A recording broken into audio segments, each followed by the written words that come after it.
El mar de Galilea, en Tierra Santa. Jesús vivió a orillas de este lago predicando y haciendo milagros que aparecen en los 4 libros de los Evangelios, los únicos datos que tenemos de su vida.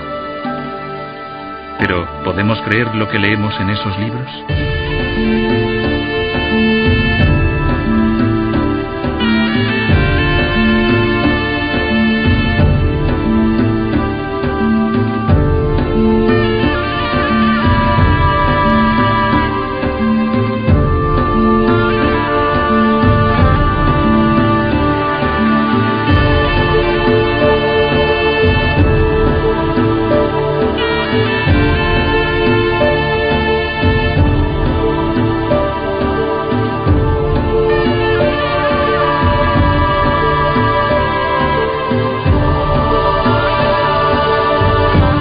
Testigos de la resurrección.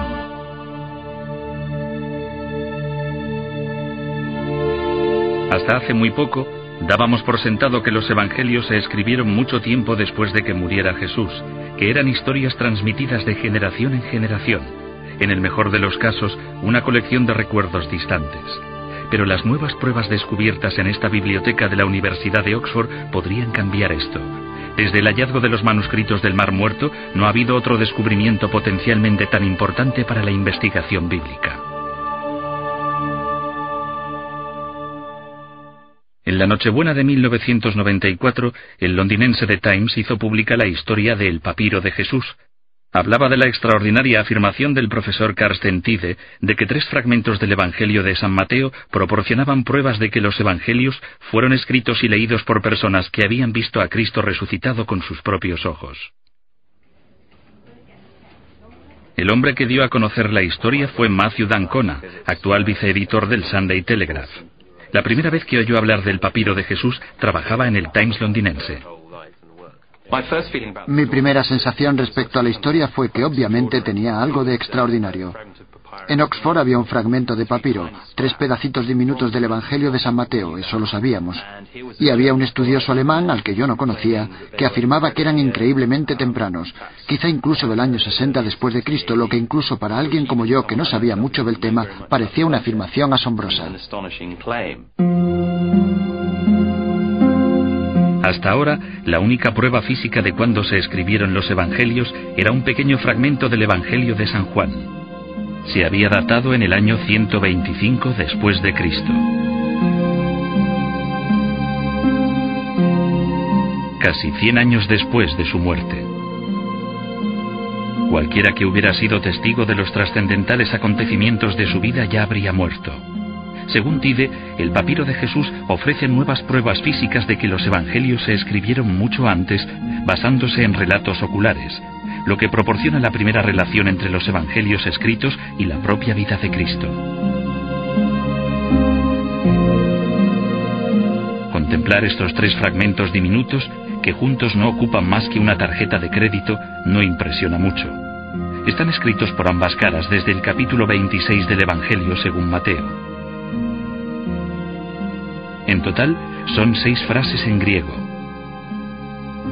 En cada trozo se pueden leer unas cuantas palabras. Pertenecen a los versículos que tratan los últimos días de la vida de Jesús.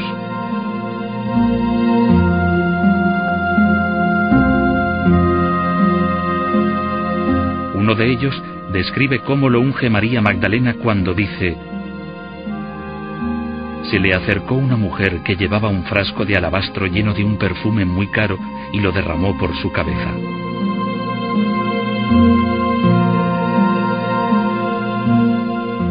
En otro fragmento, lo que aparece escrito es la traición de Judas.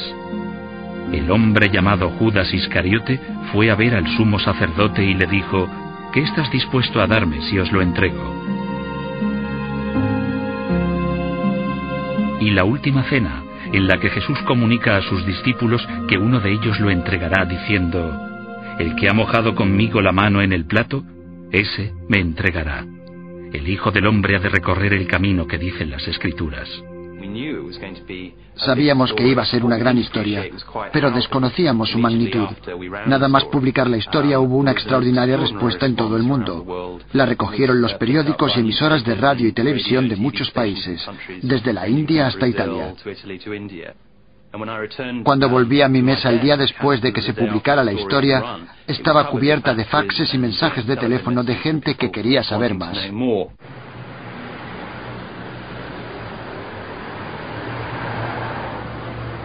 Y aunque casi toda la gente que se puso en contacto con d'Ancona en las semanas posteriores estaba muy emocionada por los descubrimientos de Tyde, la respuesta que recibió de uno de los expertos en la materia fue claramente negativa. No creo que tenga razón en su afirmación de que estos pequeños fragmentos del Evangelio de Mateo se puedan fechar a mediados del siglo I. Junto con casi todos los expertos del campo, creo que estos fragmentos se escribieron hacia finales del siglo II. Todas las pruebas apuntan en esa dirección, y esa ha sido la visión que se ha tenido durante unos 40 años, y no veo razón para modificarla. Graham Stanton es el antiguo presidente de la Sociedad Internacional de Estudiosos del Nuevo Testamento y profesor en el King's College de la Universidad de Londres. A pesar de ser uno de los principales opositores a la afirmación de Tyde, ve su atractivo. A la gente siempre le interesa algo nuevo que tenga que ver con Jesús. En este caso concreto, las afirmaciones son bastante poco habituales porque, en vez de menospreciar la fe cristiana, algo que sucede constantemente en los medios de comunicación, ocurre justo lo contrario. Estas afirmaciones parecen significar para algunas personas que los evangelios pueden ser bastante anteriores y quizá más fiables de lo que muchos habían supuesto, aunque yo no comparto ese punto de vista. d'Ancona se dio cuenta de que el descubrimiento de Tyde había creado controversia y quería saber más. Había escuchado los argumentos de ambas partes del debate, pero quería ir más allá de los titulares para fijar las pruebas por sí mismo. Antes de seguir la senda de la erudición moderna, establecida por Tyde, d'Ancona tenía que aclarar otro misterio. ¿Cómo llegó un antiguo documento griego hasta Oxford y llamó la atención de un erudito alemán?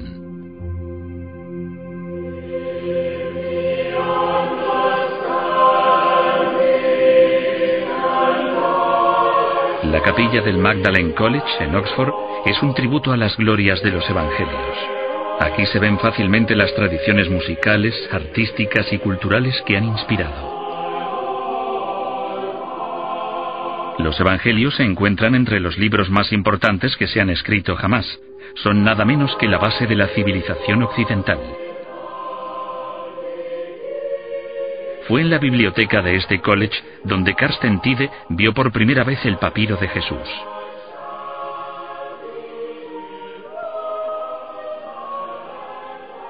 d'Ancona fue al Magdalen College a buscar pruebas sobre el escurridizo capellán victoriano Charles Hewlett, el hombre que puso el papiro al alcance de Tyde.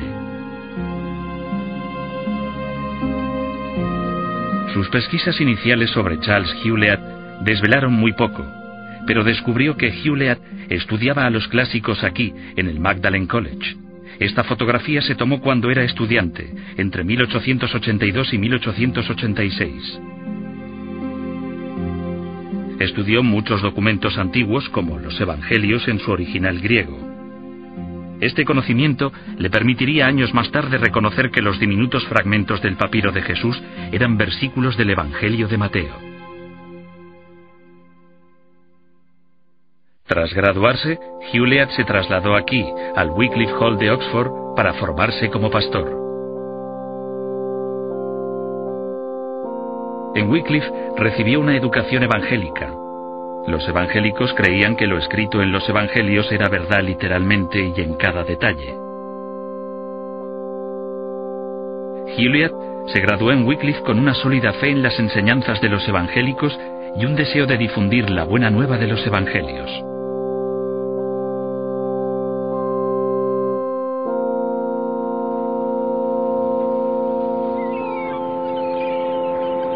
Después de su graduación, viajó miles de kilómetros para predicar la palabra de Dios, en Egipto.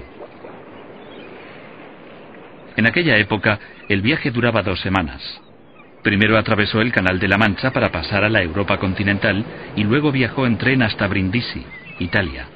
Desde allí cruzó en barco el mar Mediterráneo y continuó luego en tren hasta El Cairo, la capital de Egipto. El último tramo, un viaje en barco de vapor por el Nilo hasta Luxor, duró unos 6 días.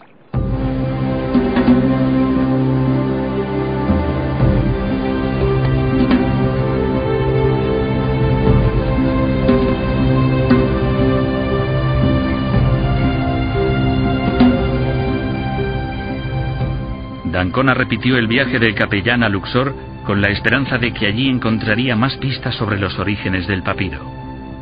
Probablemente fue un barco de vapor parecido a este el que tomó Hewlett para ir a Luxor. En una época en que Gran Bretaña dominaba medio mundo, no era extraño que un hombre como Hewlett aceptara su llamada cristiana en una tierra extranjera. Pero aún así, sin duda estaría inquieto. Se trataba de su primer viaje al extranjero y sin duda no tenía ni idea de que iba a descubrir lo que ahora sabemos que es un tesoro de incalculable valor.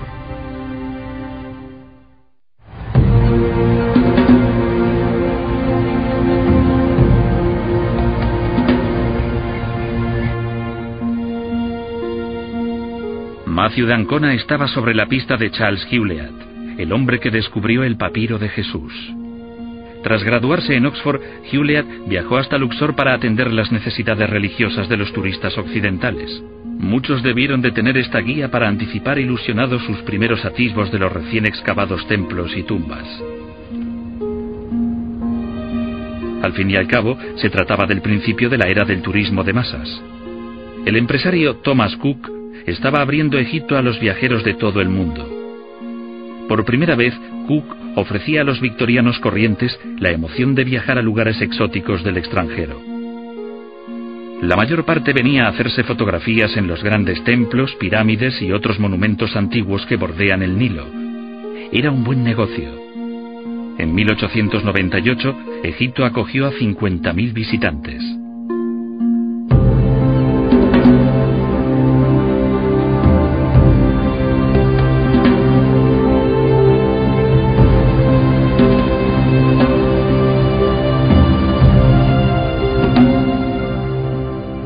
Al acercarse a Luxor, resulta sencillo imaginar la emoción que debió de sentir Hewlett al ver por primera vez sus grandes monumentos.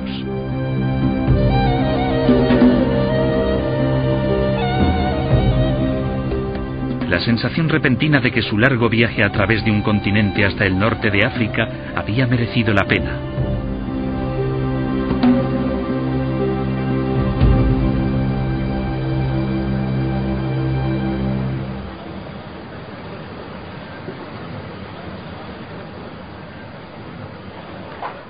A principios de siglo, los barcos de vapor de Thomas Cook atracaban aquí, como siguen haciendo hoy en día.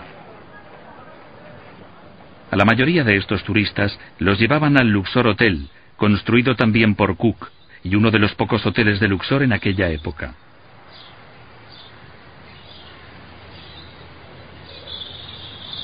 Abierto en 1877, era la joya del imperio de Thomas Cook, y proporcionaba un alojamiento de lujo a los viajeros que solían quedarse allí varias semanas.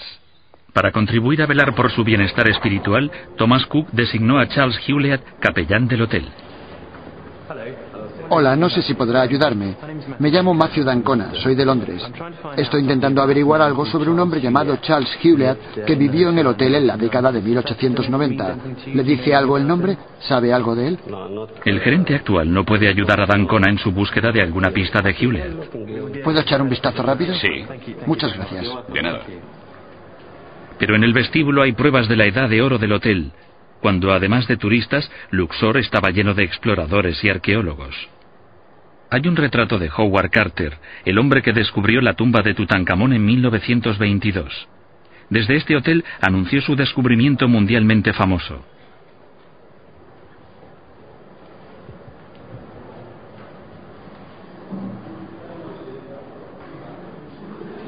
Hay cuadros de David Roberts, un artista escocés que ejecutó una famosa serie de imágenes de Egipto en el siglo XIX. Esta es la del templo de Luxor.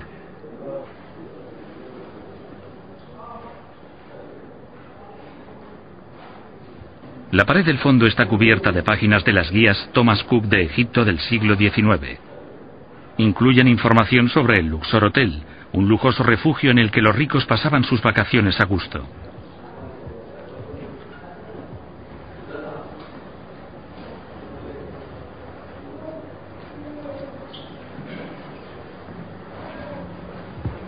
Fue en el rincón más apartado del vestíbulo donde d'Ancona encontró lo que realmente quería: pruebas del puesto de Hewlett en la historia del hotel. Una página de la edición de 1905 de la guía explica cómo los huéspedes pueden asistir a los servicios que celebra en el hotel el reverendo C.B. Hewlett a las 8, 10:30 y 18 horas.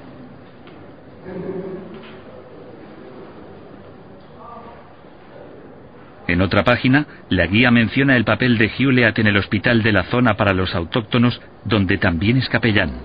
Se había fundado en 1891, financiado por una acuestación organizada por la familia Cook.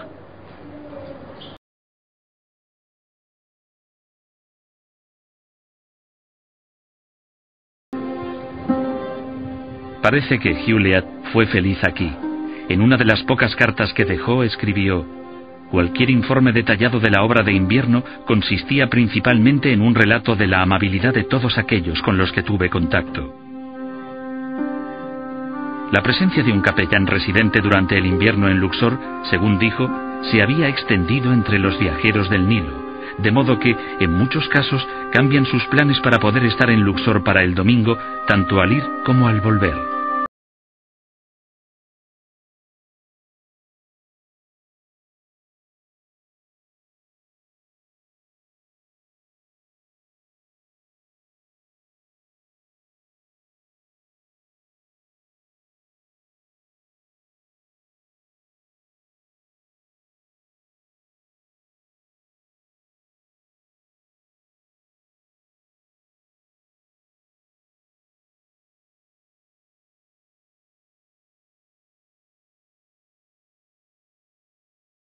Muy lejos se vislumbra el magnífico templo de Luxor.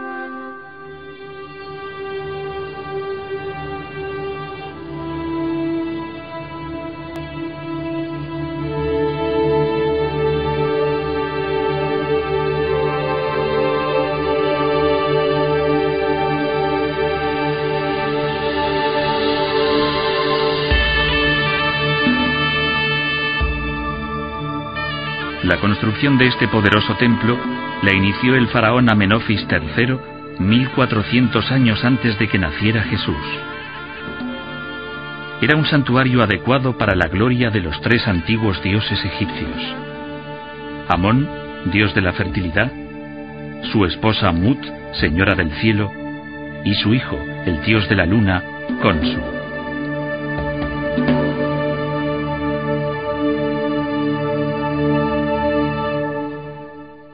Durante los milenios que pasaron disminuyó la importancia que el templo tenía para la gente. En el siglo XIX gran parte de su estructura quedó enterrada por la arena, el cieno y el barro. Los mercaderes comerciaban en sus terrenos sin mostrar interés por la gloria latente.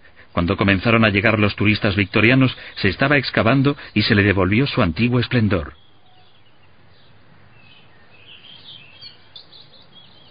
La renovación del templo fue uno de los grandes logros de los arqueólogos del siglo XIX que llegaron a Luxor para rescatar de las arenas la antigua civilización egipcia.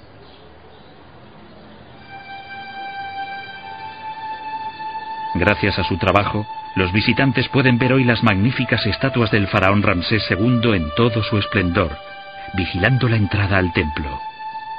Fue Ramsés, continuando la obra de Amenofis, quien construyó la mayor parte de lo que hay aquí y quien añadió las estatuas como testamento a su propia grandeza.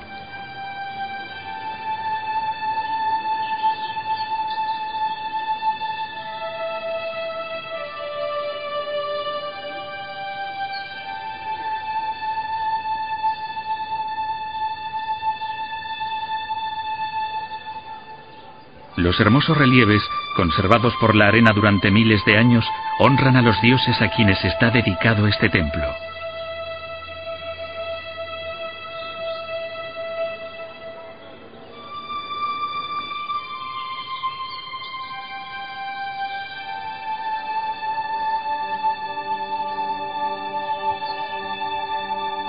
El patio de Ramsés II, una de las glorias del templo, tenía un tejado que formaba una arcada gigante.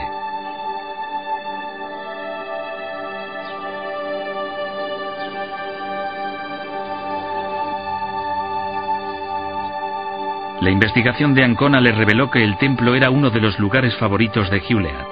Lo visitaba regularmente, maravillado por la escala de los majestuosos monumentos de esta antigua civilización. Pero lo que más le fascinaba no era la obra de los antiguos egipcios, sino las huellas mucho más modestas dejadas por los primeros cristianos que llegaron más de 1000 años atrás.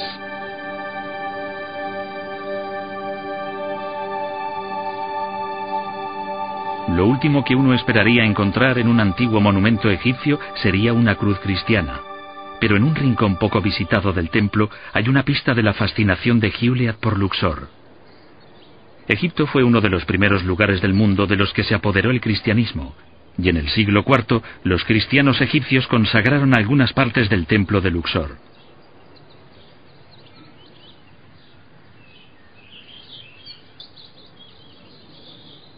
Los cristianos convirtieron esta parte del templo en una capilla. Les ofendían las imágenes paganas que los rodeaban. Se puede apreciar dónde recubrieron los antiguos relieves egipcios y pintaron sus imágenes sagradas. En otros lugares sigue habiendo huellas de su censura. Cincelaron los brazos, piernas y caras desnudos de los antiguos egipcios.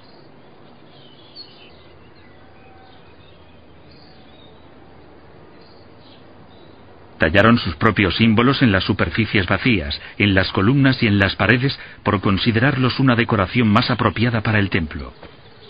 D'Ancona había descubierto que a Hewlett le fascinaba este vandalismo cristiano. En una carta señalaba con aprobación evangélica los restos de la época en que los cristianos habían consagrado estas reliquias paganas al servicio de su Señor, que también es el nuestro. Pero no hay pruebas de que Hewlett encontrara los fragmentos de papiro en el templo. D'Ancona siguió la pista de Hewlett y del papiro por el Luxor que el capellán también conocía.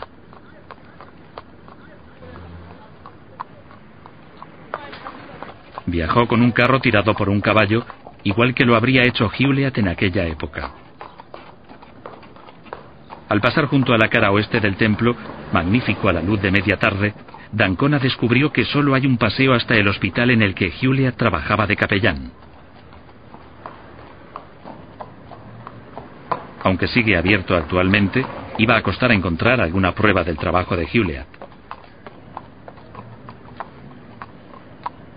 Al igual que en tantos otros aspectos, su vida y logros han caído en el olvido. La pista de este escurridizo victoriano se desvanece rápidamente.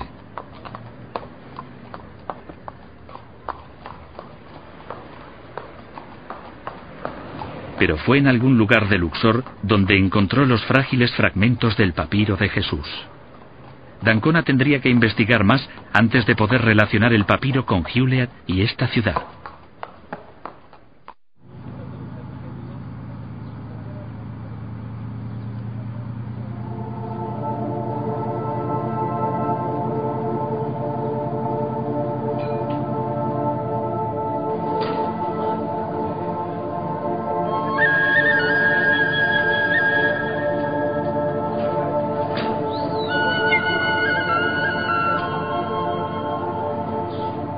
El río Nilo separa Luxor de la orilla oeste. Al otro lado está el Valle de los Reyes, donde están enterrados los antiguos egipcios. Hewlett debió de hacer este viaje a través del Nilo muchas veces. Debían de interesarle las excavaciones que tenían lugar en el Valle de los Reyes, y trabó amistad con los arqueólogos y estudiosos que trabajaban en la zona. En el Valle de los Reyes se hicieron muchos descubrimientos emocionantes en torno a la época que Hewlett pasó en Luxor, como el descubrimiento de la tumba del rey Tutankamón. Aquí, la gente sigue fabricando papiros para la escritura. De hecho, puede que el papiro de Jesús se hiciera muy cerca de este lugar. Egipto exportaba el producto acabado por toda la cuenca del Mediterráneo, y más hacia el norte, sur y este. Saber cómo está hecho este material nos ayudará a comprender cómo ha sobrevivido durante 2000 años el papiro de Jesús. Aquí, los papiros siguen creciendo en pantanos de agua dulce, como lo han hecho durante miles de años.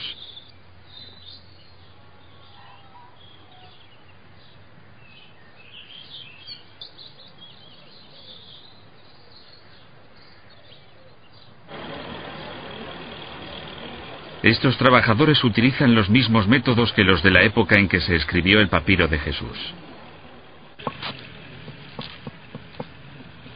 Primero cortan los tallos en trozos pequeños.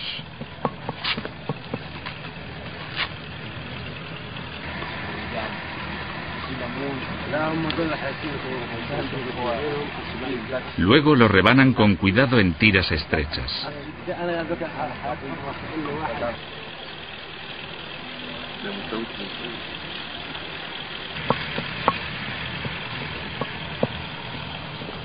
Después los aplanan sirviéndose de una piedra pesada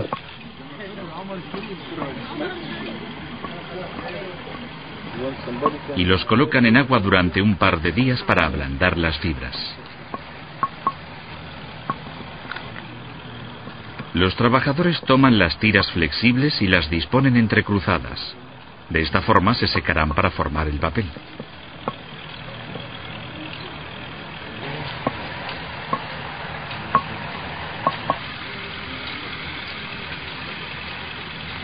Una vez montada la hoja, se sitúa entre dos placas para escurrir todo el agua.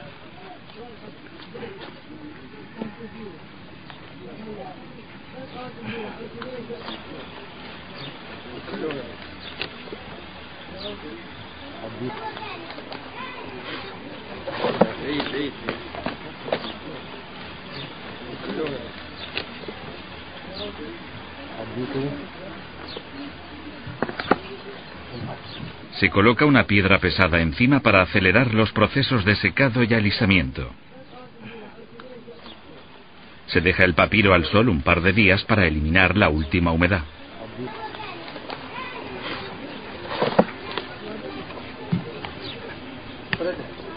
El material de escritura que resulta al final es fuerte y flexible. En un clima cálido y seco, un manuscrito de papiro como el papiro de Jesús puede durar fácilmente miles de años.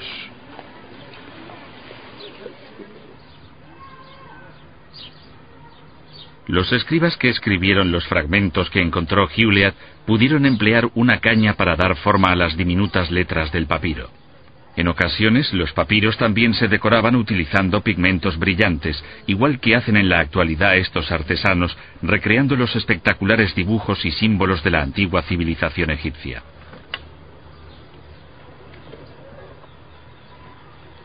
Estos papiros se venderán a los turistas actuales como recuerdos de su viaje, y muchos de ellos llegarán al mercado de Luxor, el mismo lugar en que d'Ancona cree que Charles Hewlett encontró el papiro de Jesús.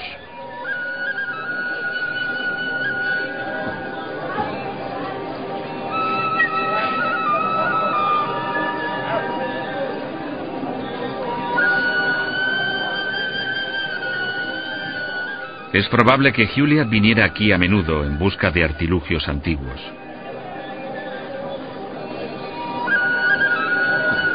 En la época de Hewlett, el mercado de Luxor era un lugar famoso por la venta de antigüedades. En aquella época había un comercio activo de artilugios robados por todo Oriente Próximo.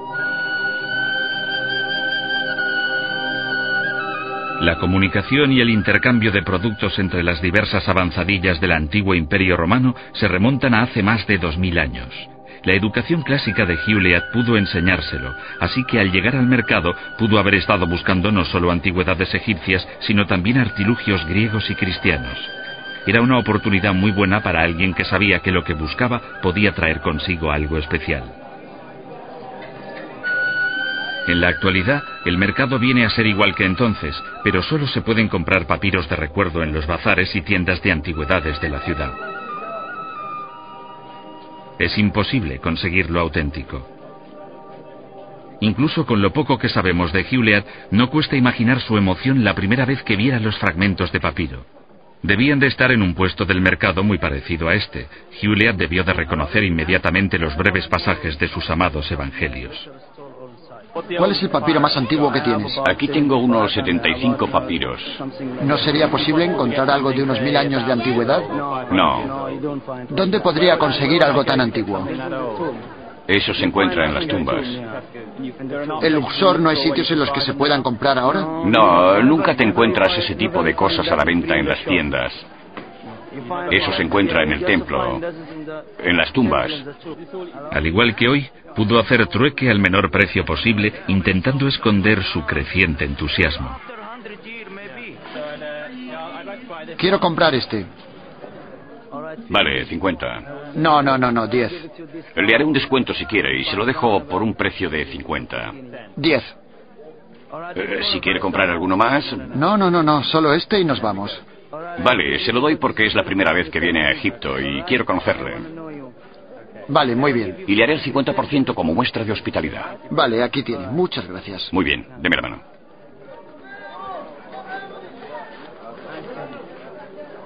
Mientras Juliet caminaba por esta calle, posiblemente sabía que sus preciosos fragmentos escritos en griego antiguo eran muy antiguos. Probablemente los llevó a su hotel para estudiarlos.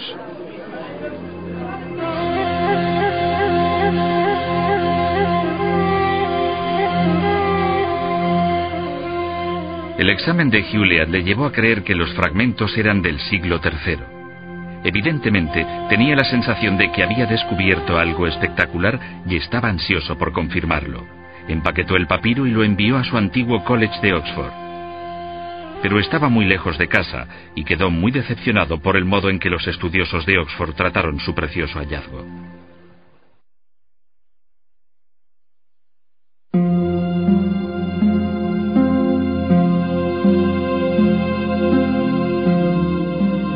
En octubre de 1901, el reverendo Charles Juliet envió a Oxford sus 3 fragmentos de papiro.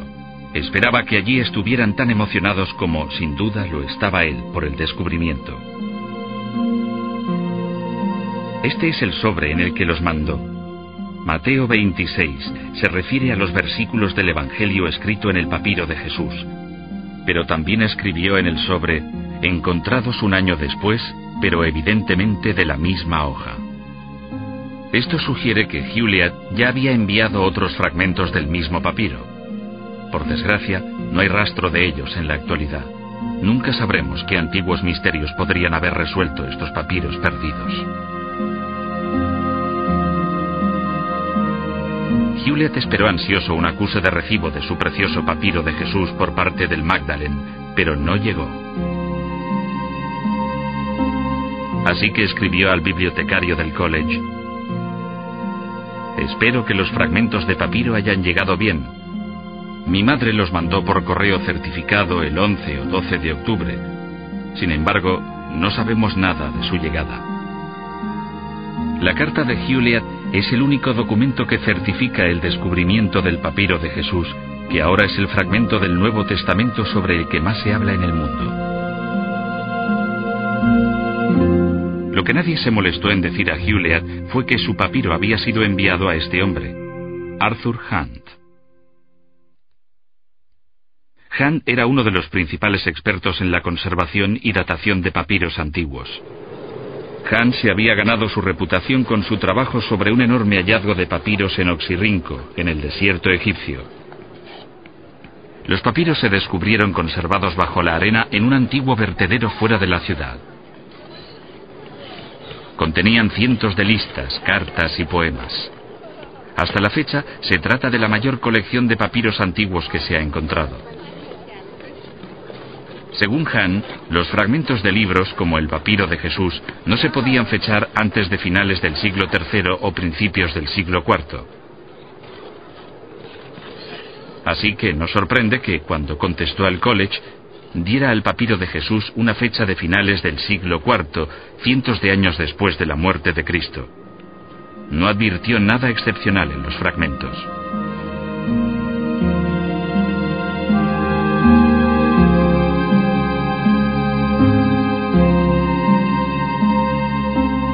El bibliotecario del college colocó los fragmentos en el fondo de esta vitrina en un rincón poco utilizado de la biblioteca.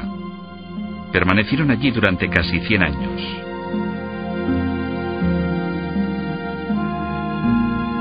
cuanto a Juliet, su ministerio como pastor en Luxor finalizó. Ya con esposa e hijos, fue enviado al otro lado del mar Mediterráneo, a la ciudad de Mesina, en Italia. Sería su traslado fatal.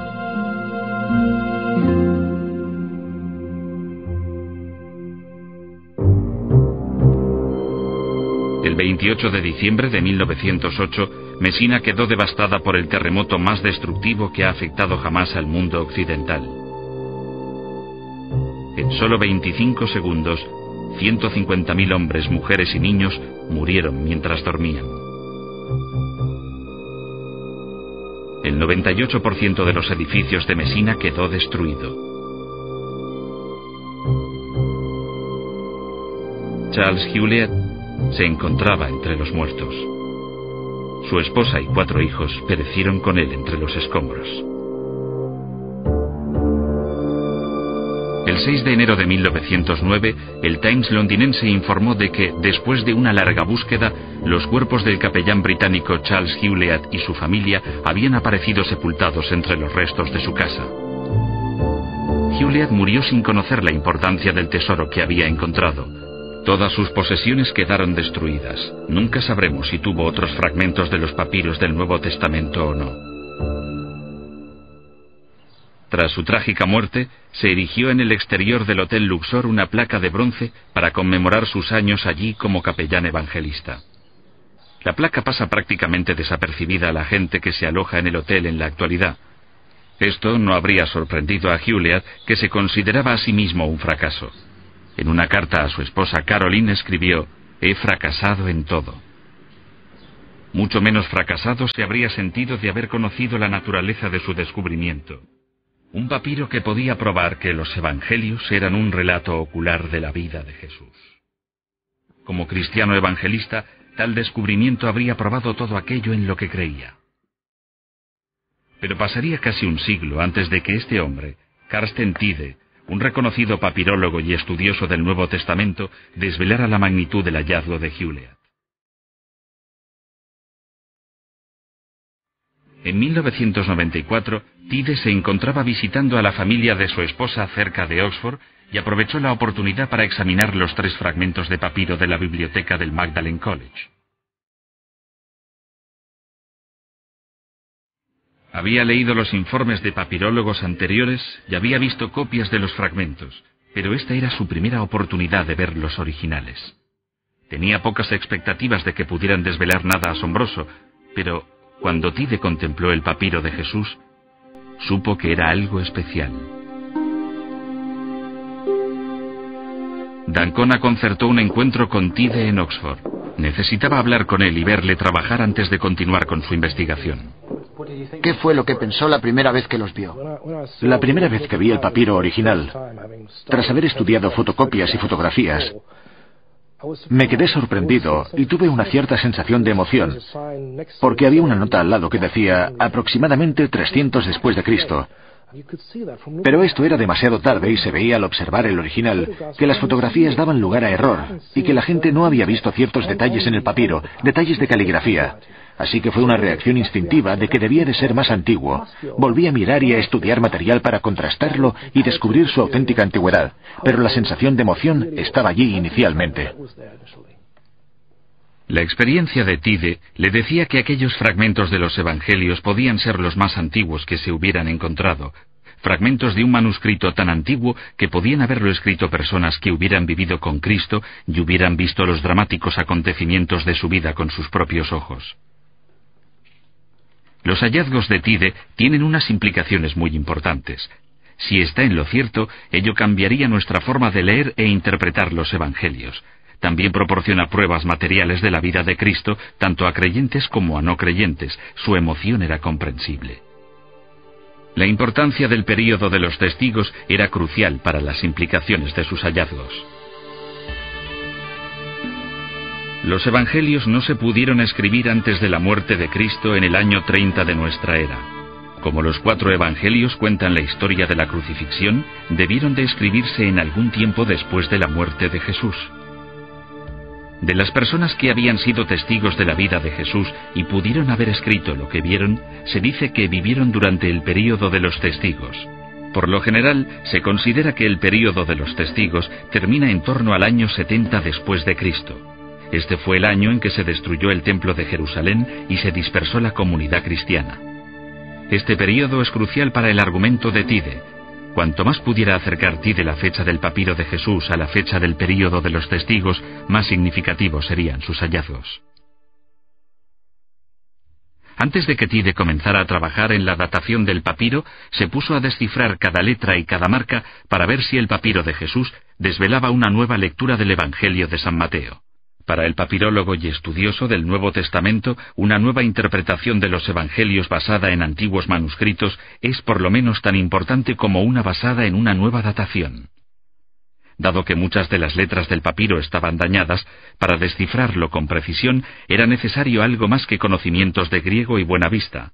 Afortunadamente, Tide podía aportar a la tarea tecnología punta, un microscopio de una sensibilidad excepcional con un potente escáner de láser.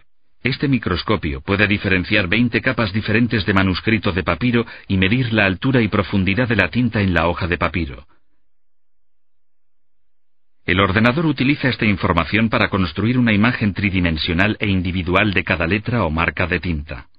Cosas que podría no apreciar el ojo humano o incluso un microscopio normal no escapan a la intensidad del láser. Tide usó el microscopio para examinar este círculo de tinta negra del fragmento del Evangelio que describe la Última Cena. Los estudiosos que habían trabajado previamente sin esta herramienta dieron por sentado que se trataba de parte de una letra dañada.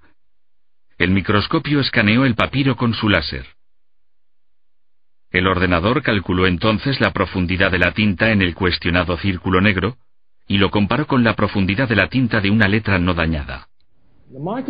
El microscopio nos dice que este borrón de tinta en el centro de la imagen tiene una profundidad de tinta de 4,0 micrómetros, mientras que cualquier letra auténtica del mismo papiro, en cualquiera de los fragmentos, tiene una profundidad de tinta de 12,1 micrómetros. Así que la respuesta es verdadera al 100%. No es parte de una letra partida, no es un signo de puntuación, es un accidente del escriba, un borrón de tinta accidental, una mota de tinta que quedó en el papiro.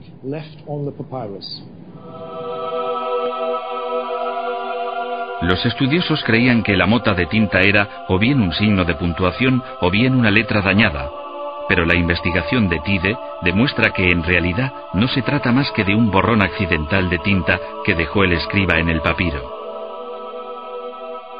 Esta identificación cambia la forma de leer y traducir el versículo de la Última Cena. Bueno, intentemos visualizar la escena. En la Última Cena están Jesús y 12 discípulos. De pronto Jesús predice que uno de ellos va a traicionarlo. Así que todos ellos dicen, los 12, incluido Judas, que es el que lo traicionará, ¿soy yo, Señor?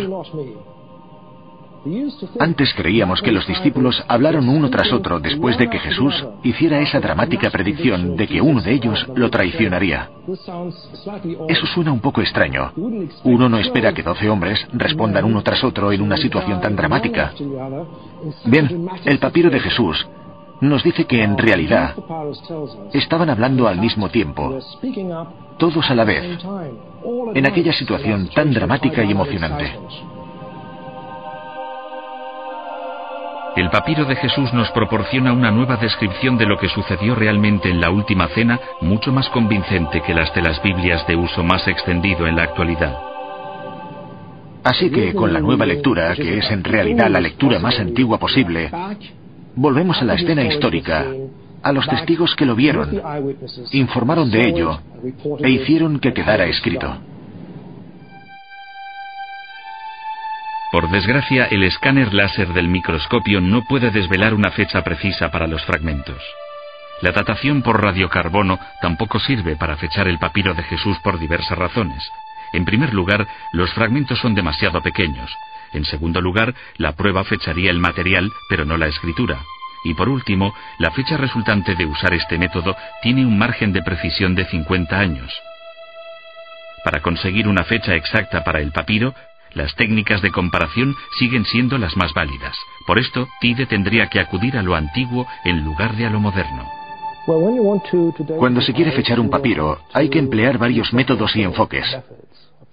El más común e importante es lo que se llama paleografía comparativa, que consiste en comparar el fragmento de papiro que no tiene fecha con otros manuscritos datados o datables, lo que significa que provienen de un yacimiento, de una excavación arqueológica de la que se sabe que pertenece al período más tardío o más temprano posible en el que se podría haber escrito cualquier cosa encontrada allí. Comparar la caligrafía es la tarea más importante y difícil del papirólogo. En la antigüedad, la caligrafía que empleaban los escribas cambiaba de manera significativa a lo largo del tiempo.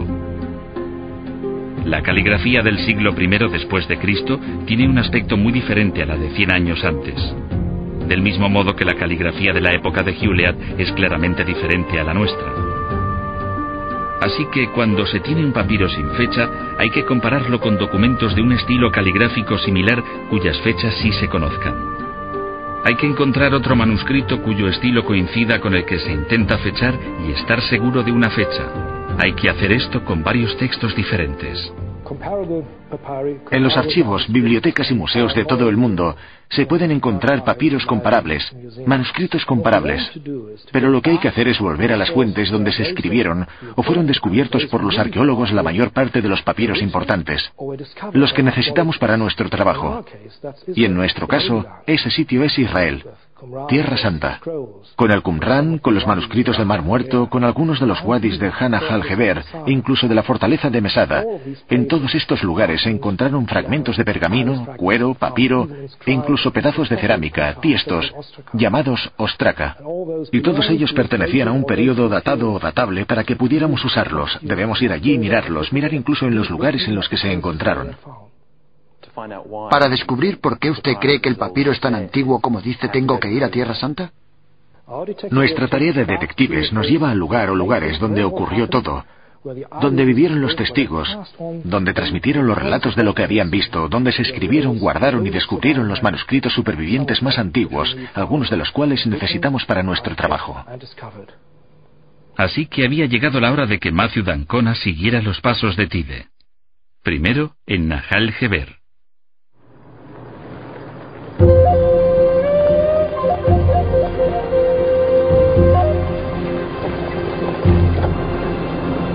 El desierto de Judea, en el corazón de Tierra Santa.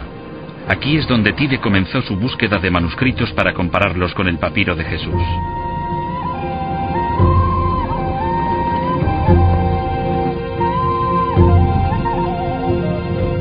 Aquí, en el desierto de Judea, se han conservado muchos documentos de este tipo. Al igual que en Egipto, la sequedad permite que los manuscritos antiguos sobrevivan durante tantos siglos.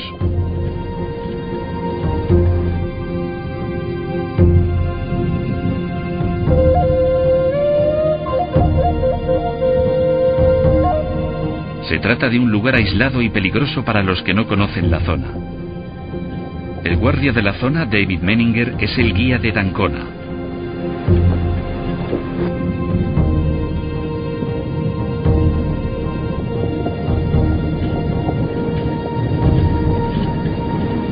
Al adentrarnos en la tierra donde vivió Cristo, nos dirigimos al encuentro de la primera evidencia que necesitaba Tide para probar su teoría.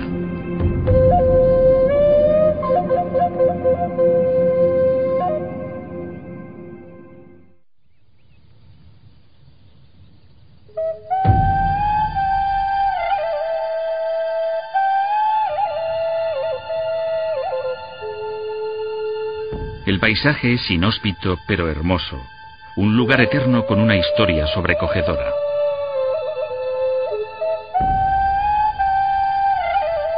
Estas son las montañas por las que anduvo Jesús hace 2000 años. El Evangelio, según Lucas, cuenta que aquí fue sometido a prueba por el demonio cuando dice: Jesús fue guiado al desierto por el Espíritu y durante 40 días fue puesto a prueba por el demonio. Satán intenta tentar a Jesús 3 veces, pero él responde cada vez con citas de la Biblia y vence a su adversario demoníaco. D'Ancona viajó con David Menninger a la Cueva de los Horrores en el valle de Nahal Heber. En 1955, unos arqueólogos encontraron aquí unos antiguos manuscritos que ayudaron a Tide a fechar el papiro de Jesús. La historia de toda esta zona es oscura y trágica. En el año 135 después de Cristo, los judíos se rebelaron contra el ejército de ocupación romano. Liderados por el gran dirigente judío Bar Kokhba, trataron de expulsar a los romanos de Tierra Santa. Pero en la carnicería consiguiente, el ejército romano masacró a más de 500.000 de rebeldes y a sus partidarios. Los últimos rebeldes que sobrevivieron consiguieron llegar hasta esta parte del desierto para escapar de los romanos. En los riscos que dominan el valle, decenas de metros abajo, encontraron una cueva diminuta para esconderse. Sobre la cueva se encuentran los restos del campamento que construyeron los soldados romanos para sitiar a los rebeldes que se escondían debajo.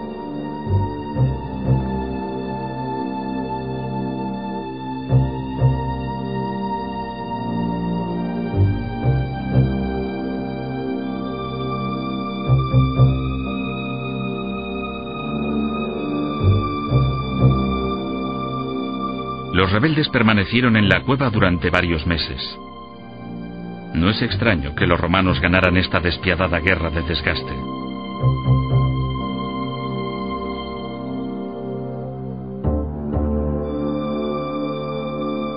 En 1955, los arqueólogos desenterraron restos de hombres, mujeres y niños. Todos habían muerto horriblemente de sed y hambre. No hay duda de por qué es la Cueva de los Horrores. Aparte de los huesos, encontraron sus posesiones. Y lo que es más importante, encontraron manuscritos que pertenecían a una fecha segura. Ninguno de los manuscritos podía haber sido escrito después del año 135 después de Cristo, la fecha de la masacre. Este es uno de los manuscritos encontrados en la Cueva de los Horrores. Procede del manuscrito de los profetas menores. Tide sabía con absoluta certeza que no podía ser posterior al año 135, y la datación de la caligrafía sugería que era incluso más antiguo. Descubrió que la caligrafía de este manuscrito presentaba similitudes notables con la del papiro de Jesús. En primer lugar, vio que su aspecto general era comparable al del papiro de Jesús. Las letras eran rectas y verticales. No hay signos de puntuación ni espacios entre las palabras. Después, mirando las letras individualmente, Tide también encontró similitudes reveladoras. La letra Ro se extiende por debajo de la línea natural en ambos documentos. La barra horizontal de la letra Eta está ligeramente por encima de la altura media entre las dos líneas. Estos trazos son muy poco habituales y son pruebas de que los escribas que redactaron los dos documentos se escribieron en la misma época. La fecha asignada al papiro de Jesús cuando Tide lo encontró era cercana al año 300 después de Cristo, pero el trabajo de Tide muestra su gran similitud con el manuscrito de la Cueva de los Horrores, y como dicho manuscrito no puede de ningún modo ser posterior al año 135, tenemos una nueva fecha para el papiro de Jesús. Hemos dado un impresionante salto atrás en el tiempo, pero Tide aún tiene que salvar casi 70 años para mostrar que el papiro de Jesús encaja realmente en el período de los testigos.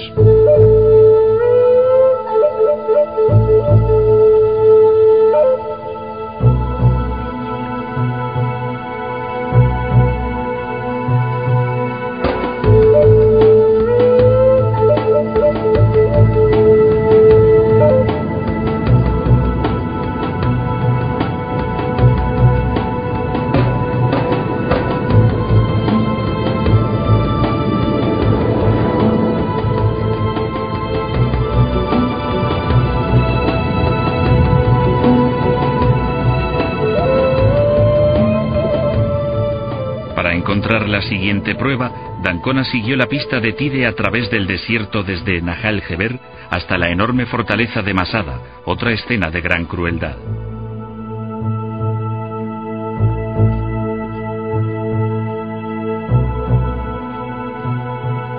Esta roca gigante se eleva 400 metros por encima del desierto.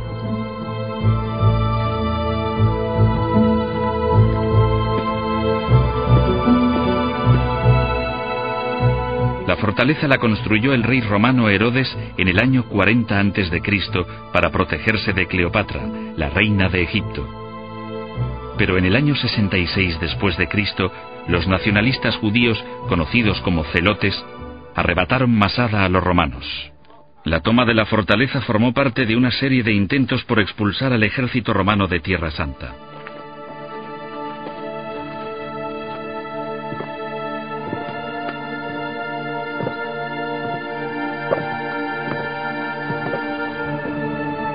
Determinados a acabar con el levantamiento judío, 15.000 soldados romanos sitiaron Masada desde campamentos situados alrededor de la base de la montaña. En vísperas del asalto final de los romanos, en el año 73 después de Cristo, los celotes eligieron suicidarse en grupo para que no fueran sus enemigos quienes les quitaran la vida.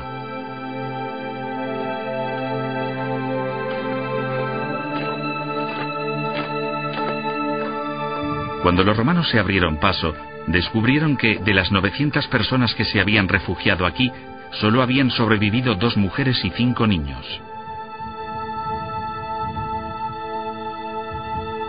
La plana meseta está rodeada por todas partes por un gran desnivel.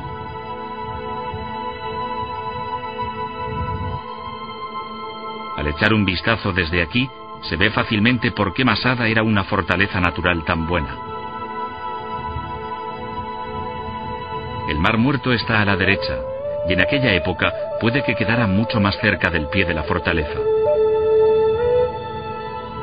A la izquierda, la vasta extensión del desierto de Judea. Esta es la vista que los malogrados rebeldes vieron en su último día de vida.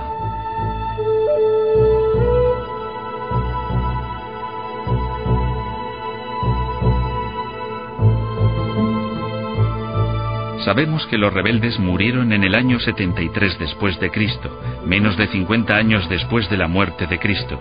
Así que es posible que algunos de los hombres y mujeres más ancianos que se suicidaron aquí hubieran sido testigos del ministerio de Jesús en Galilea, al norte de Masada, e incluso de su crucifixión. Y como Masada quedó intacta hasta que los arqueólogos la excavaron en 1966, cualquier cosa encontrada aquí que pudiera tener relación con el papiro de Jesús tendría un enorme impacto sobre la teoría de Tide. Nos acercaría un paso más al período de los testigos.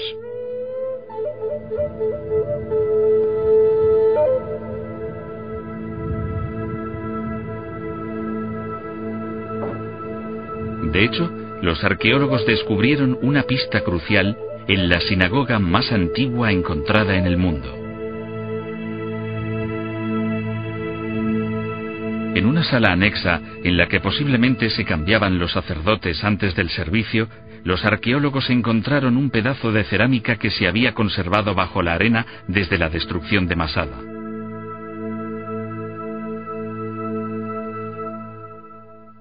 Este es el fragmento de cerámica. Tiene la palabra Lea escrita en griego.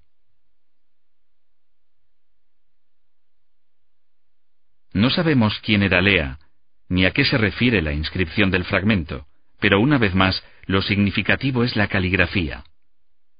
Tide descubrió que este estilo de caligrafía era casi idéntico al del papiro de Jesús. Una vez más, el aspecto general es el mismo, letras verticales sin unión. Un estilo de caligrafía conocido como uncial. Es decisivo que las letras individuales también poseen rasgos casi idénticos. Podemos ver que en la alfa la línea de en medio tiene forma diagonal. Comienza abajo a la izquierda y traza un ángulo hacia arriba a la derecha en lugar de ser horizontal. Las yotas tienen arriba lo que se llama serif, un ensanchamiento notable. El hecho de que el fragmento de Lea y el papiro de Jesús compartan tales similitudes estilísticas nos indica que casi con total seguridad fueron escritos en la misma época.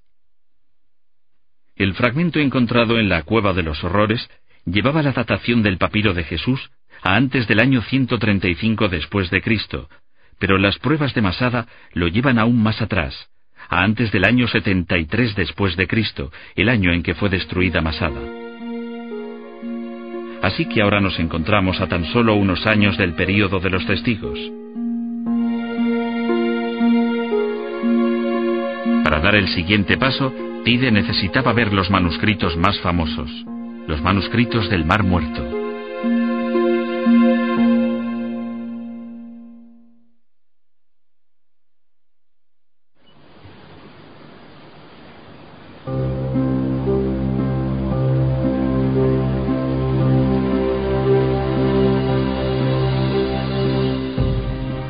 El Museo de Israel, en Jerusalén, alberga uno de los mayores tesoros antiguos del mundo, los famosos manuscritos del Mar Muerto.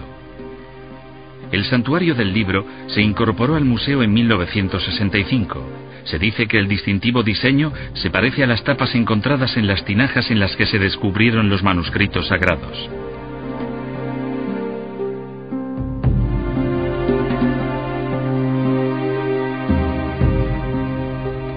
En el interior, los manuscritos se exponen con poca luz y temperatura controlada para evitar cualquier posible daño.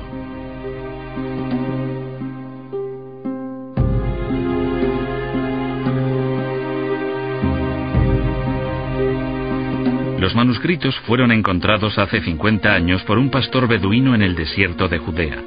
Todos tienen unos 2000 años de antigüedad.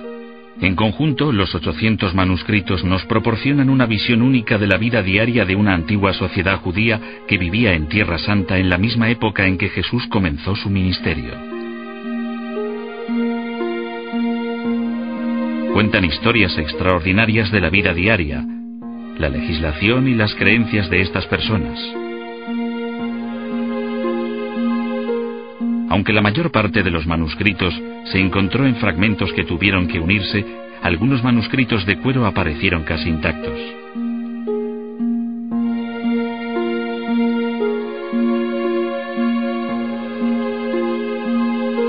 En la siguiente fase de su búsqueda, Carsten Tide llevó a cabo una investigación concienzuda de estos manuscritos en busca de cualquier cosa escrita en un estilo que pudiera parecerse al papiro de Jesús. Sabía lo importante que era descubrir tales similitudes. Los manuscritos se encontraron a 48 kilómetros de Jerusalén, en Qumran, a orillas del Mar Muerto.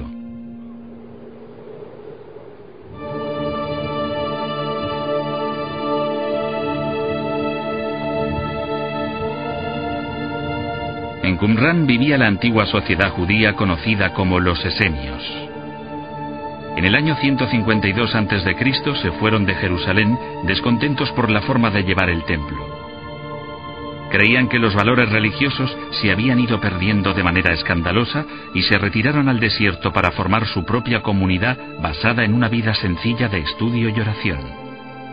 Vivieron en este escondite aislado del desierto durante más de 200 años, separados e independientes de la cúpula judía de Jerusalén.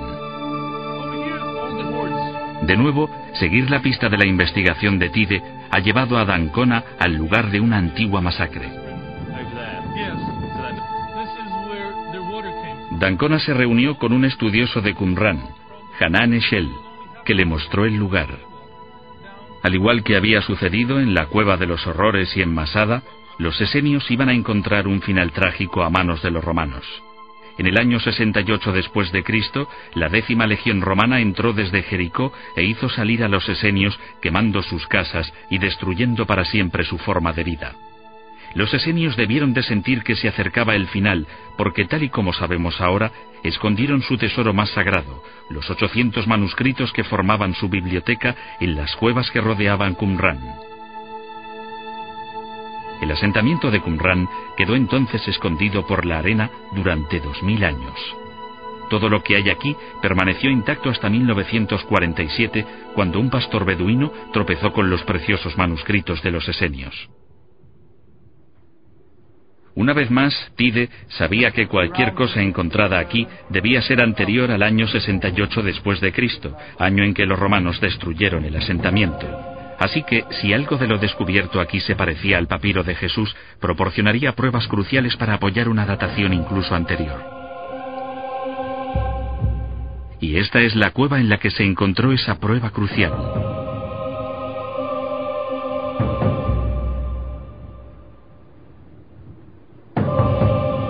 Conocida como la Cueva 4, aquí se encontraron 15.000 fragmentos que posteriormente se reunieron, dando como resultado 530 manuscritos.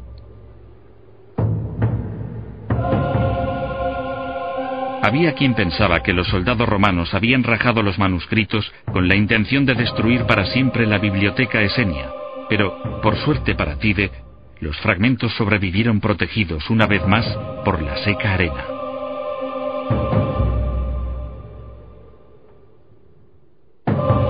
Entre aquellos 15.000 fragmentos, Tide encontró este manuscrito del libro del Levítico.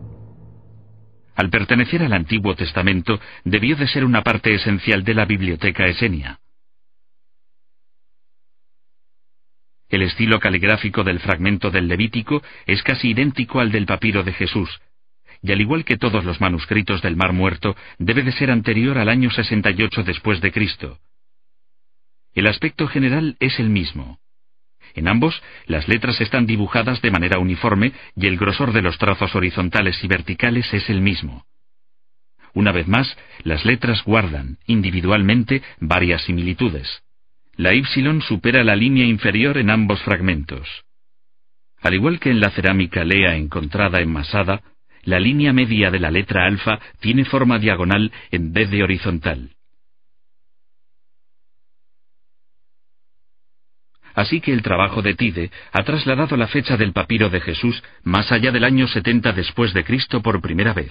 Se trata de un logro extraordinario que nos transporta al período de los testigos, pero solo de modo aproximado.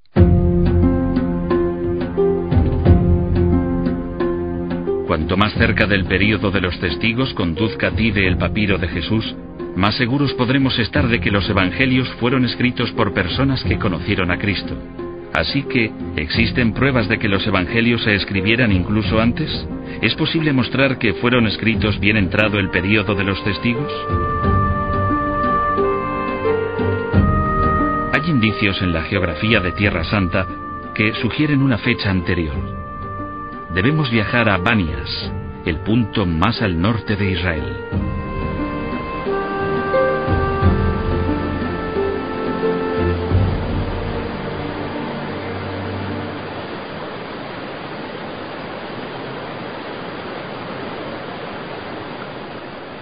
Aquí, en la fuente del río Jordán, se encuentra el punto más septentrional visitado por Jesús y sus discípulos. Y al igual que el desierto, el exuberante paisaje de Banias es rico en historias del Evangelio. Es el lugar en que el discípulo Simón reconoció la auténtica naturaleza de Jesús. Los Evangelios nos cuentan que fue aquí donde Simón declaró que Jesús era el Cristo, el Hijo de Dios vivo. Pero es el nombre de Banias el que proporciona una pista sorprendente para la fecha de los propios evangelios, ya que tanto en el Evangelio de Marcos como en el de Mateo tiene un nombre diferente. Los evangelios se refieren a este lugar como Cesarea de Filipo. Este nombre ya no se usaba después del año 62 después de Cristo, cuando el rey Herodes lo cambió por el de Banias. El uso en Mateo del nombre antiguo sugiere que pudiera haber sido escrito cuando aún se usaba el nombre antiguo antes del año 62 después de Cristo. Este cambio de nombre es otro indicio de que los evangelios se escribieron dentro del período de los testigos. En el nacimiento del río se encuentra la antigua ciudad de Banias. Fue construida por Herodes en honor del dios pagano Pan.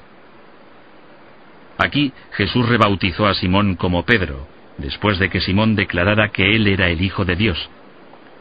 Tal y como nos dicen los evangelios, y yo te digo que tú eres Pedro, y sobre esta piedra voy a edificar mi iglesia, y las puertas del Hades no la vencerán. Y esta cueva de aquí, en el templo pagano, parece ser la puerta a la que se refería Jesús como si realmente fuera la puerta del infierno.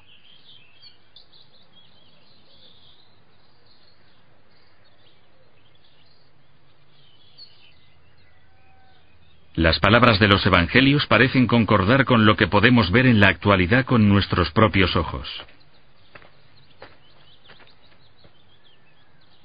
Aquí, en Banias, los evangelios empiezan a interpretarse como el relato de los testigos.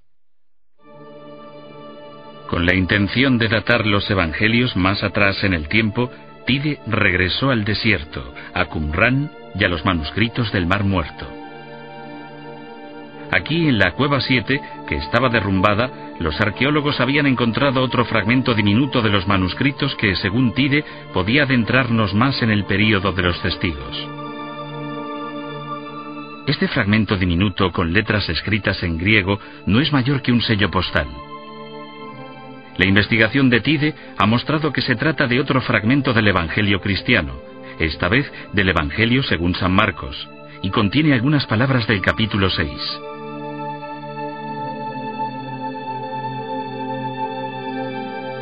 Muchas personas discuten que este fragmento diminuto pertenezca al Evangelio según San Marcos, pero las pruebas de Tide son convincentes. En la cuarta línea del fragmento hay algunas letras que él afirma pertenecen a la palabra Genesaret, la antigua palabra para referirse al mar de Galilea.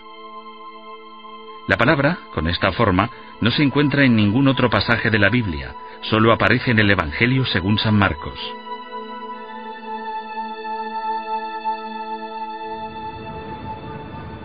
Tide encontró más pruebas en Jerusalén de que el fragmento pertenecía al Evangelio según San Marcos. Matthew d'Ancona trasladó la investigación de Tide sobre el fragmento según San Marcos aquí, al Museo John Rockefeller, en el que se almacenan enormes cantidades de artilugios preciosos de Tierra Santa.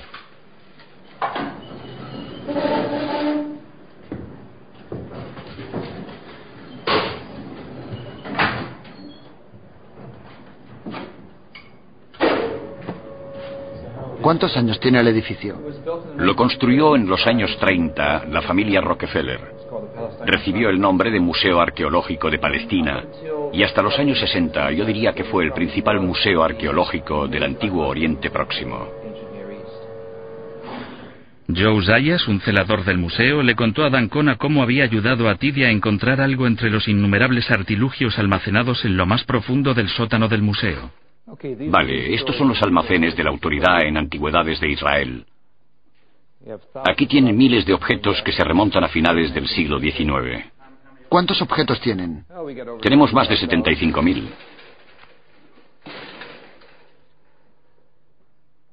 Está muy extendida la idea de que el Evangelio de San Marcos se escribió en la ciudad de Roma, y es este detalle histórico el que ha permitido a Tide elaborar su teoría.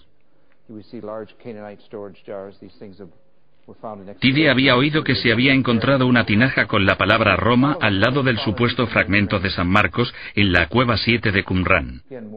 Según él, era la tinaja en la que estaba el manuscrito del Evangelio según San Marcos. Y supongo que lo que quería ver, que seguramente sea lo más interesante, es esta tinaja. Esta es la famosa tinaja de la cueva 7 de Qumrán. ¿Cómo se encontró? La encontraron unos arqueólogos franceses en los años 50 en unas excavaciones. Es única en muchos sentidos, primero porque fue encontrada en una cueva adyacente al emplazamiento. La mayoría de cuevas estaban a cierta distancia de él, pero esta estaba en la misma meseta. Y la cueva, la número 7, era particular también porque todos los documentos que se encontraron en ella eran de papiro, mientras que los 800 y pico restantes que se encontraron en Qumrán, con contadas excepciones, estaban hechos de cuero. ¿Qué investigaciones llevó a cabo Carsten Tide con esta tinaja? Bueno, lo primero que creo que nos interesó es que era una tinaja que había estado expuesta en el museo desde los años 50 y nadie había mostrado el más mínimo interés por ella, hasta que llegó Carsten Tide. Él sugirió que podía haber alguna relación entre los primeros cristianos y los fragmentos que se habían encontrado en aquel lugar, basándose en esta inscripción. ¿Qué fin tenía la tinaja y por qué puede ser tan importante? Al observar esta clase de tinajas, queda claro que estaban hechas con un único objetivo, el de almacenar manuscritos enrollados. La razón para afirmarlo es su morfología, que está diseñada para guardarlos. ¿Cómo lo sabemos? Observe estas asas. Lo que hacían era poner los documentos en las tinajas y les ponían una tapadera. Esta es una de las tapaderas originales de Qumrán. Una vez puesta la tapadera con una cuerda, la aseguraban atándola a la vasija. No estaban hechas para almacenar vino ni para almacenar agua. Estaban hechas para almacenar documentos. Esta inscripción de la tinaja de los manuscritos es la palabra Roma en hebreo. Los historiadores creen que la tinaja llegó desde Roma. También se cree que el Evangelio de San Marcos fue escrito en Roma. El haber encontrado esta tinaja al lado del supuesto fragmento le da pruebas a Tide para afirmar que éste pertenece realmente al Evangelio de San Marcos. Así, Tide tiene otro fragmento más datado en el año 68 de nuestra era, y es más, se trata de un manuscrito enrollado. Pero el papiro de Jesús pertenecía a un libro. El siguiente paso de su teoría se basaba en que la primera vez que se escribieron los evangelios tuvo que haber sido en rollos manuscritos. El hecho de que el fragmento de Marcos de Qumran sea un rollo nos dice que los primeros cristianos escribían en rollos, que la primera generación de escritos cristianos estaban en rollos. De ahí que podamos decir que había un rollo manuscrito con el Evangelio según San Mateo antes del fragmento del libro del papiro de Jesús que tenemos ahora. Este argumento es vital. Hasta que se descubrió el fragmento de Marcos en Qumran, se creía que los cristianos escribieron los evangelios solo en libros. Sin embargo, ahora hay pruebas de que primero fueron escritos en rollos, que fueron copiados posteriormente a libros, como el papiro de Jesús. Por lo tanto, según Tide, los fragmentos del Magdalen College debieron de copiarse de rollos incluso más antiguos. El hecho de que hubiera rollos manuscritos antes del formato en libro nos dice que debió de haber un rollo manuscrito del Evangelio de San Mateo anterior al papiro de Jesús. Hay suficientes pruebas para afirmar que este Evangelio en particular y los otros Evangelios pertenecen al período de los testigos.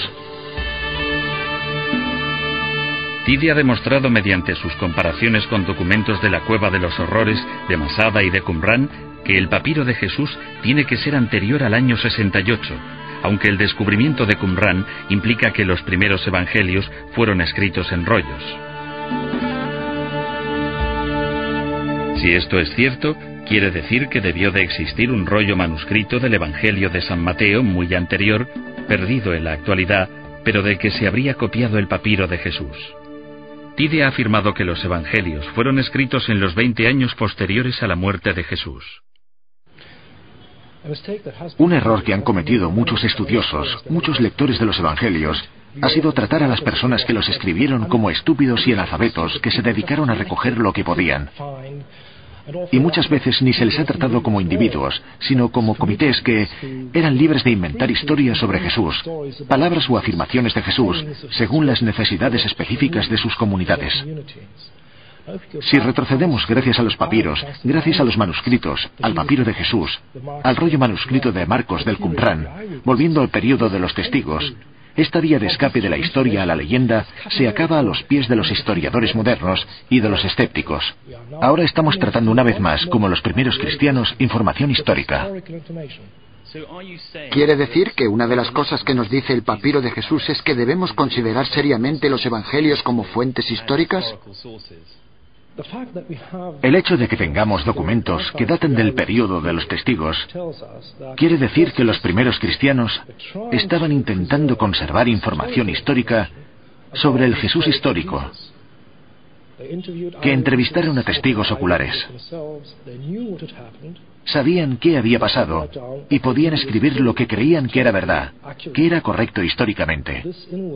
Y esto es en parte el resultado más importante de los análisis de tales manuscritos, que podemos retroceder como historiadores a los textos para ver cómo aquellos testigos y quienes los entrevistaron trataron la información histórica que tenían en sus manos.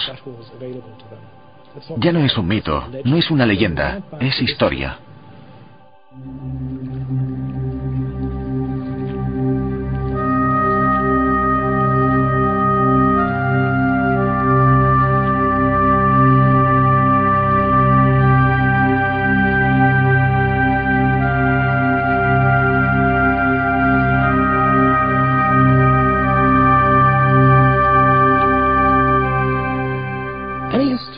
Un historiador debería ser alguien a quien le interese investigar e intentar entender lo que las personas habrían sentido y pensado cuando experimentaron estas cosas y cuando escribieron sobre ellas.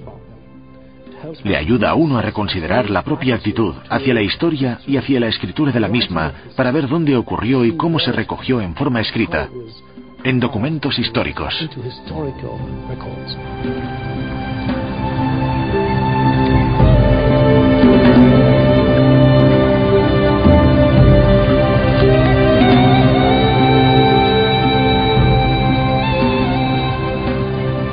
El mar de Galilea es el lugar en el que Jesús llevó a cabo su primer ministerio, en el que comenzó el cristianismo.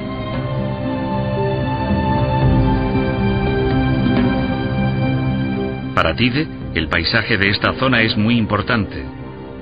Si hay que tratar los evangelios como documentos históricos, entonces el paisaje debería reflejar los acontecimientos e imágenes que describen. Aquí, en Galilea, los argumentos académicos de Tide cobran vida. El complejo trabajo de un estudioso se vuelve relevante para cualquiera que sienta interés por los evangelios. Para d'Ancona, aquí es donde tomaría forma la teoría de Tide. Este lago aparece en muchas de las historias más importantes del Evangelio.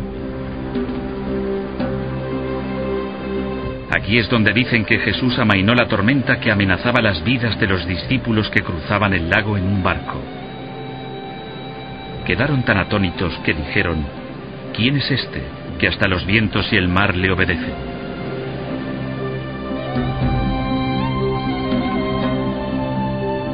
En una colina sobre el lago se encuentra el Monte de las Bienaventuranzas. Es el lugar en el que se dice que Jesús pronunció el Sermón de la Montaña. Este sermón estableció la fe de Jesús y pasó a formar el fundamento ético de la fe cristiana. En el mundo grecorromano, la mayor parte de los profesionales poseía la habilidad de la taquigrafía. San Mateo, que como Mateo Leví era cobrador de impuestos, poseía probablemente esa habilidad. Si los evangelios son relatos oculares, tal y como sugieren los hallazgos de Tide, no hay razón para creer que Mateo, u otro testigo, no se hubiera sentado con los discípulos en la misma montaña a anotar las palabras de Jesús mientras él las decía. Así que puede que las palabras que tenemos en la actualidad se acerquen mucho a las que realmente pronunció Jesús.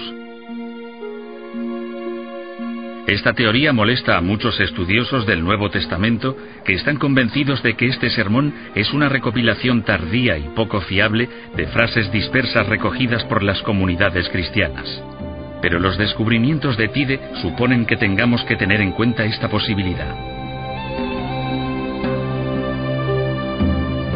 Siguiendo la orilla se encuentra Cafarnaún, que según San Mateo era la ciudad del propio Cristo. Jesús residió aquí durante su predicación en Galilea y sanó a muchos de los enfermos y poseídos de la ciudad.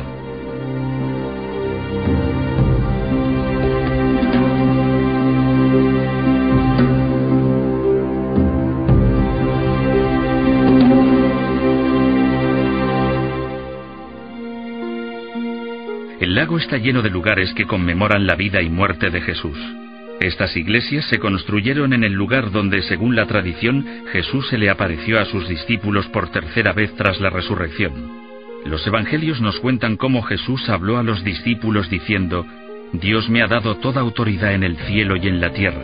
Id, pues, y haced discípulos míos a todos los habitantes del mundo. Muchos de estos lugares reciben su nombre únicamente porque la tradición local los relaciona con acontecimientos concretos del Evangelio.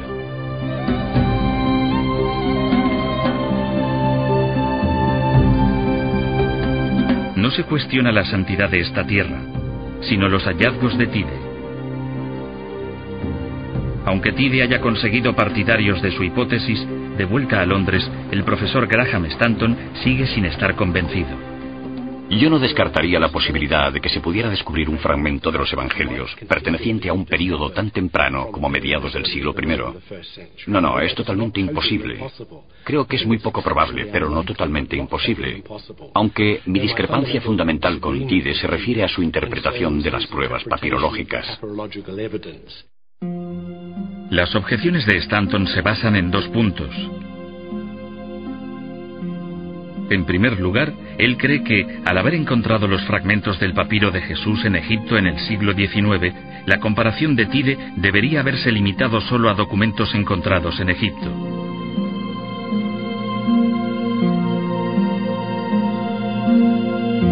Los partidarios de Tide señalan que el papiro de Jesús se podría haber llevado hasta Egipto desde Tierra Santa en cualquier momento desde su redacción.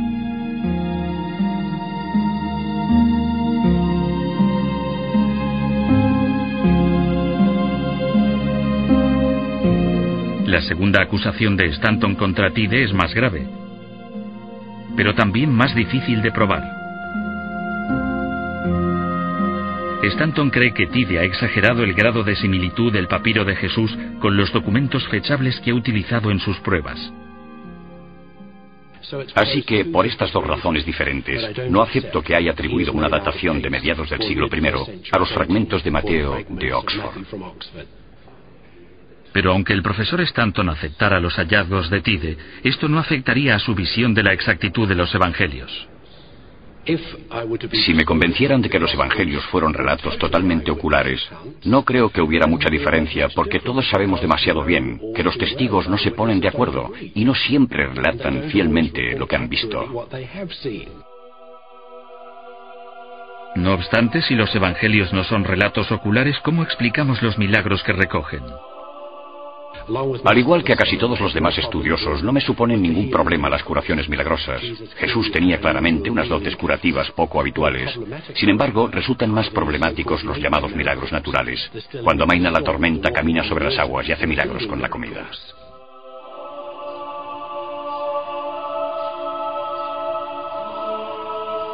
El emplazamiento de uno de los milagros alimenticios más famosos es este, la iglesia de Tabga, a orillas del lago de Galilea. Aquí es donde, según los evangelios, Jesús alimentó a 5.000 personas con 5 panes y 2 peces.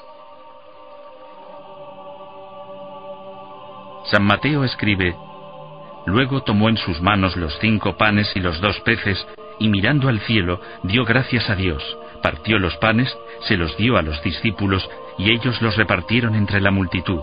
Los que comieron eran unos 5.000 hombres, sin contar las mujeres ni los niños.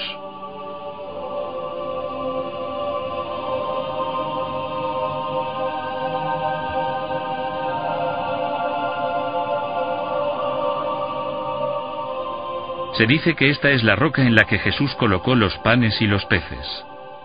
La historia se conmemora en estos mosaicos del siglo V.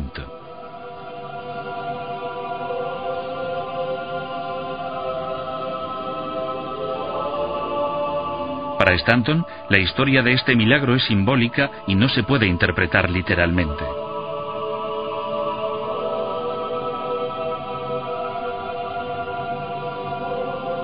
Pero si Tide está en lo cierto y los evangelios reflejan acontecimientos históricos escritos por testigos, entonces podríamos decir con una certeza aún mayor que ese milagro ocurrió aquí.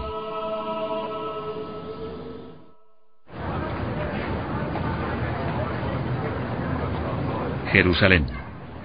Este es el lugar al que vino Jesús después de sus enseñanzas en Galilea. Aquí fue traicionado por Judas y, por supuesto, aquí fue crucificado.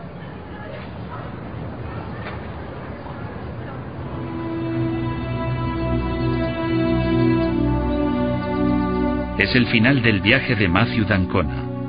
Ha seguido el camino del papiro de Jesús hasta Jerusalén. Quería experimentar por sí mismo el legado actual de las historias del Evangelio.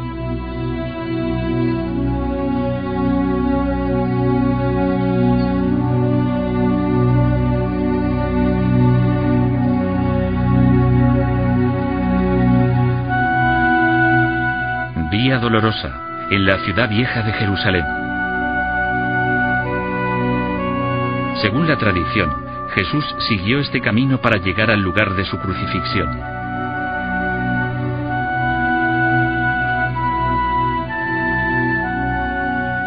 Según la costumbre romana de la época, tenía que sufrir la vergüenza de atravesar a pie la ciudad con la cruz a cuestas.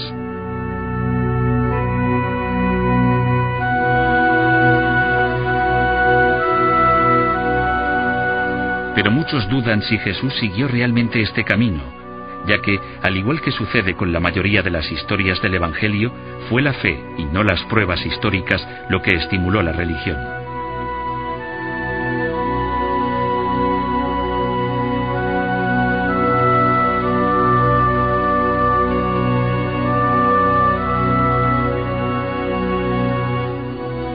Entonces, igual que ahora, venían aquí peregrinos de todo el mundo para seguir los que creían que eran los pasos de Jesús.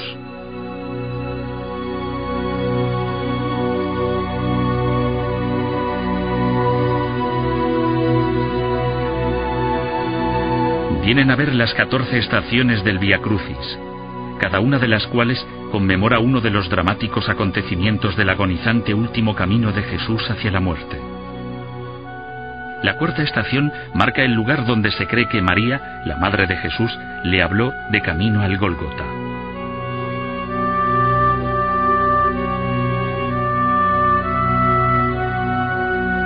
Se cree que la sexta estación es el lugar en el que estaba la casa de Santa Verónica, una mujer piadosa de la que se dice que limpió con su velo la cara de Jesús en su padecimiento.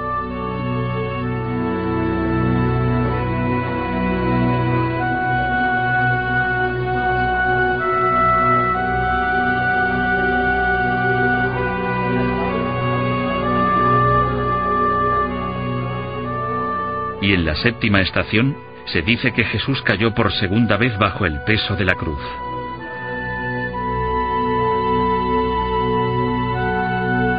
Aunque la autenticidad de este recorrido es cuestionable, la gente sigue viniendo a conmemorar las últimas horas del hombre al que creen hijo de Dios.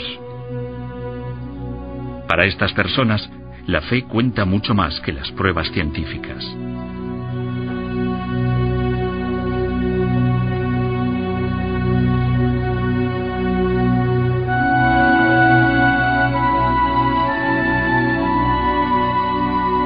Y al final de Vía Dolorosa está el final del recorrido de Jesús, la iglesia del Santo Sepulcro, el lugar más sagrado del mundo cristiano. Aquí vienen personas que representan a todas las iglesias diferentes dentro del cristianismo. Vienen a ver el lugar de descanso de Jesús y a besar la piedra en la que se lavó y ungió su cuerpo sin vida antes de ser colocado en la tumba.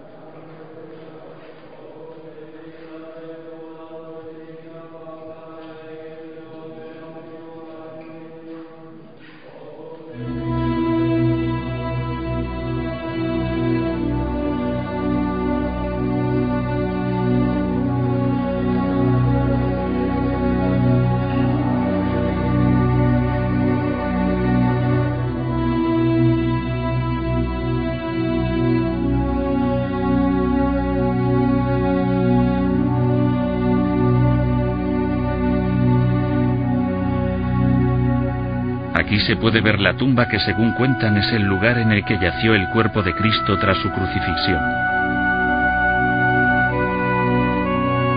Los peregrinos esperan en fila para tocar la misma piedra bajo la que supuestamente se enterró a Jesús.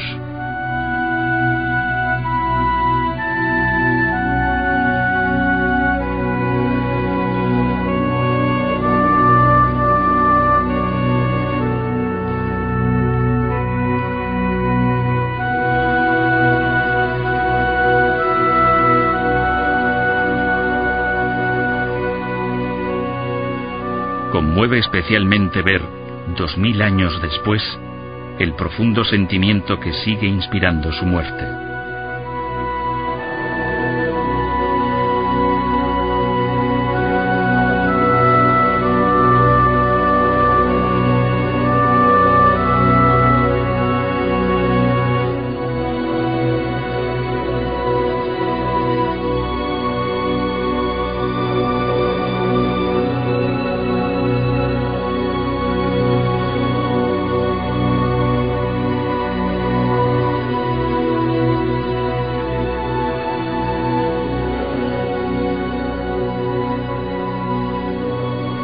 Durante la mayor parte de los pasados 2000 años, ciencia y fe han estado en conflicto. Galileo fue condenado por hereje por la Iglesia. La teoría de la evolución de Darwin contradijo el mito de la creación y Freud destruyó la idea de la responsabilidad moral cristiana.